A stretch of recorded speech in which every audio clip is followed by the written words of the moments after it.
I'm asking my staff in the city to do things differently. So we've been meeting jointly. Some of the people I'm going to introduce have been are in the cabinet. We've been meeting with the school district's cabinet to see what is it that we could do together that doesn't necessarily cost more money but will make a real difference. And you're going to hear us announce in April a series of schools, rec centers, and I'm hoping church gyms that we're going to keep open late on Friday and Saturday evenings. And why? Because when we looked at the statistics, and Chief Sarner from the school district is here, when we looked at the statistics, most of the school-age children who were murdered in the city in the last decade died on a Friday or Saturday night. Now, it makes some sense to keep our kids off the streets, so I want to ask parents to not let your kids run around forever in the night. But for those kids who need to get out and do something, I want to provide them safe places. So even the 81st Street Library is going to be open late on Friday nights. And we're going to ask schools like this, and we're going to shift around staff. I'm going to have rec centers help the school district keep some of their gyms open. We're going to keep our rec centers open in the toughest neighborhoods where we had the highest violence. So we're asking people to do different things to get out of the comfort zone, and mostly I'm asking people in the neighborhoods to get involved in the many ways that we get involved, and I'm particularly asking you to get involved in your neighborhood consuls. They used to call them neighborhood crime prevention consuls. I just call them neighborhood consuls because I think we're doing more than crime. We're helping the schools, we're beautifying our neighborhoods, we're working on traffic, we're working on we're working to find families that need some parent education. We're doing a lot of different things, and so I'm asking most of the groups, and of course it's up to them, and that's what happened in my district. All of it's like the Maxwell Park Neighborhood Council, it's the Montclair Safety and Improvement Committee, to really pick a name of a council type name that is more descriptive of what we're trying to do. And in those councils, I'm going to be asking my department heads to send staff to listen to you at that neighborhood level, to bring city government back to the neighborhoods. But then I need you to show up at the councils. I was up at lineup last night at 10 o'clock at the police administration building, and one of the cops said, well, I went to the council and there were only 5 people there, so how am we supposed to prevent crime by ourselves? Good question, fair question. There's always been a little tension in Oakland since I was a kid and 17 years old and tutoring in West Oakland, sometimes between the community and the police department. We've got to get over it. We've got to build friendships. I've got to have young people in the city be willing to be police officers. I'm about to have a generation change in the police department. I'm going to change some of the rules on recruitment, but I have to have young people in this city step up and become police officers so that 85% of my police officers don't live outside of Oakland. That means we have to change our attitude towards the police. We in the community and them have to work together. Most of them are really good guys. Many of the ones who live outside of Oakland actually grew up in Oakland. But we've got to change that relationship between the police department and the community. And we have to get away from gimmicks and publicity and other things I won't mention and just get down to getting to the work of putting our arms around kids. And being responsible. When I was inaugurated, I said we're going to put children at the center of the city. And that's what I mean, the kind of partnerships, starting meetings here at the town hall, helping the schools out. You're going to meet someone from the Eisenhower Foundation who has given us money for 50 mentors at this school. I'm hoping to meet his president in Washington and get more money and more mentors.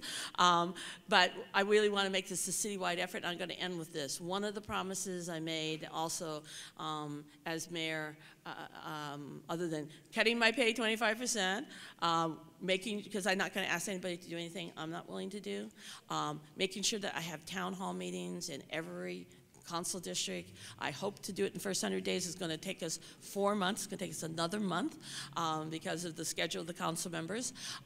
But the one thing, and it's going to take a little time, apparently we already have recruited so many volunteers, we've overwhelmed the school district's ability to process mentors.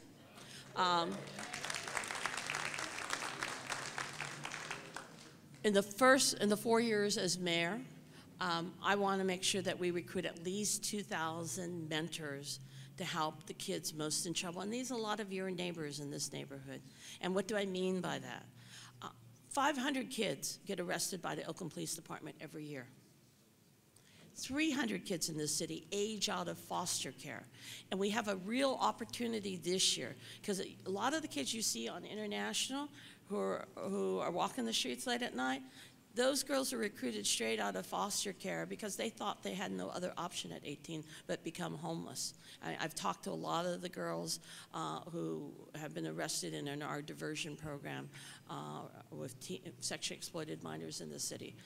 And about 2/3 of them are out of foster care.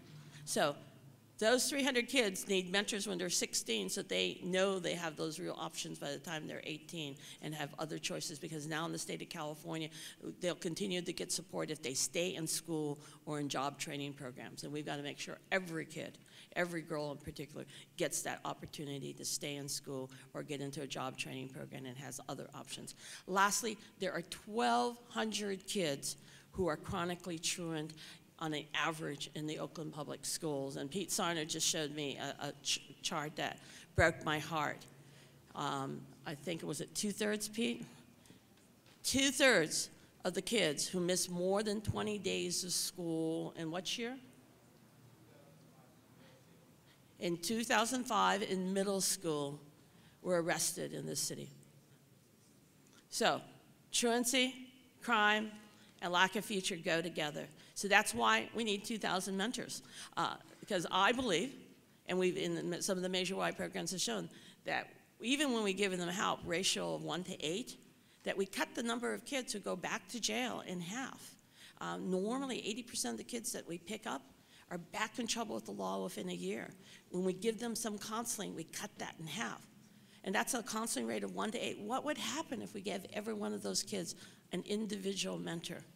I think my graduation rates would go up and my crime would go way down. I wouldn't have to hire so many police. I could put more money into after-school programs, more money into libraries, more money into parks and rec. So what about it? Will you help me get to 2,000 mentors? Okay. So I'm going to end here. I probably took longer than I needed to. I'm going to introduce my staff first, and then I'm going to introduce a few people who each are going to say a few things, and then we're going to break down into small groups. So can I have my city department heads come up and introduce themselves to you? Each of my town hall meetings, I ask the department head or a representative to come so that we can hear from you directly. Some of them have name tags. Where's your name tag, Andrea? So that you know who they are. You can come up and talk to them if you have a particular issue. They're going to be sitting in some of the small groups, so come on over. So this is Andrea Youngdahl from our Human Services Division. Hi, my name is Andrea Youngdahl. I'm the Director of Department of Human Services. Good morning. We're the department that's honored to support some really great efforts in Oakland, some of which you see even today in Havens Court, including funding for the baby college through the Oakland Fund for Children and Youth. We support after-school programs here at Havens Court. And our Measure Y outreach team that is standing back in the back. And we have representatives from those programs here. We also have a representative from our fabulous Head Start program. Wave your hand. We have Head Starts at many parts of Oakland, including one down at Lions Creek Crossing. We also do the work of the city around homelessness and homelessness prevention. We have a variety of efforts around to support seniors, elders, and people with disabilities. And we also do a lot of work around building self-sufficiency for families and supporting them. Oh, okay, that's it, sorry. Good morning, everybody. Good morning. First of all, I'm a resident of District 6, so I am, woohoo! My name is Deborah Barnes. I'm the Director of the Department of Contracting and Purchasing. We're responsible for buying things from pencils to fire engines to protective vests.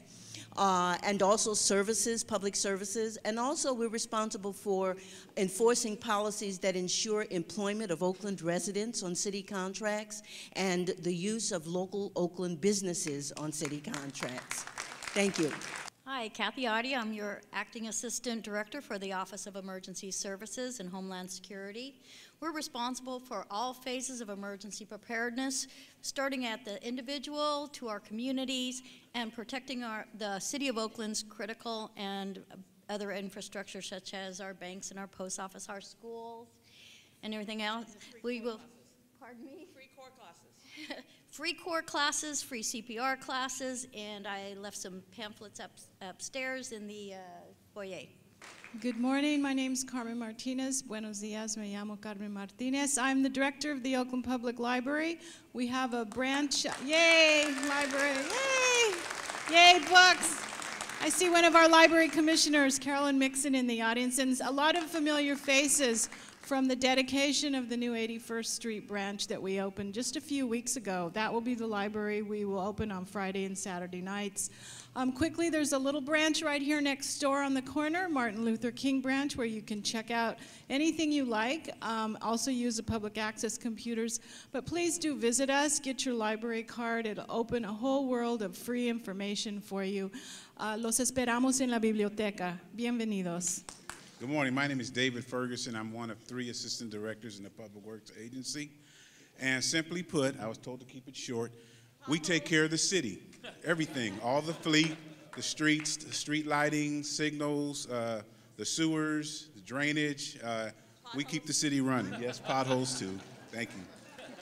Good morning. My name is John Bailey. I'm the new Executive Director of the City's Workforce Investment Board. Working with the Economic Development Committee Center, it's about jobs, the Mayor's Summer Program, and youth services. Good morning. I'm Deputy Fire Chief James Williams, representing the Fire Department. And as you know, we're here because our primary goal and function is to prevent fires from occurring. So that's our first and foremost mission.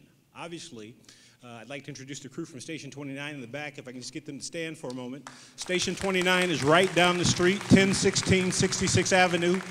Certainly feel free to stop by the firehouse anytime and talk with them about any questions that you have. We're a community-based organization. We're responsible, again, for fire prevention, fire suppression, community preparedness. The Office of Emergency Services is one of our divisions, and certainly this particular neighborhood in this area needs to participate more in our core program. So certainly give us a call at 238-3938 to access the core program, or take a look at our website, the Oakland Fire Department at oaklandnet.com.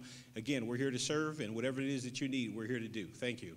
My name's David Miles. I'm not a department head, but I'm here representing CEDA, Building Services Code Enforcement, and we do 2 primary things. We help control blight on private property and also building safety issues.